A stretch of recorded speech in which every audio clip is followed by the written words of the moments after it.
ফেসবুকে দেশের খবর নেওয়ার জন্য ঢুকেছিলেন। এই 5 মিনিটের জন্য ঢুকে যাওয়ার পর 5 মিনিট 5 ঘন্টা হয়ে যাচ্ছে, মিনিট সেকেন্ড সব চলে যাচ্ছে, তার কোনো খবর নাই।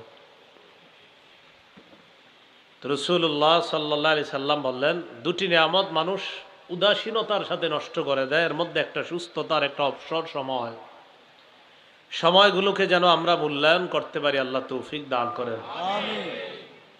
ইমাম বুখারী মুসলিম রহমতুল্লাহি আলাইহির উস্তাদ তার নিজের বক্তব্য তিনি বলেন, আমি 30 বছর যাবৎ হাতে লোকমা দিয়ে খানা খাই নাই, আমার বোন আমাকে লোকমা দিয়ে খাবার খাওয়ায়া দিত আর আমি হাদিস লিখতাম।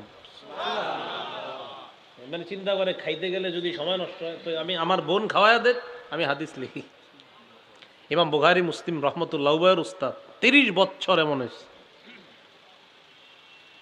সময়গুলো খুব মূল্যায়ন করা, সময়ের বড় দাম। তাই আল্লাহ বললেন, ওয়াল আসরি, সময়ের শপথ, ইন্নাল ইনসানা লাফি খুসর, সমস্ত মানুষ ক্ষতিগ্রস্ততায় লিপ্ত, সমস্ত মানুষ ক্ষতির মধ্যে আছে।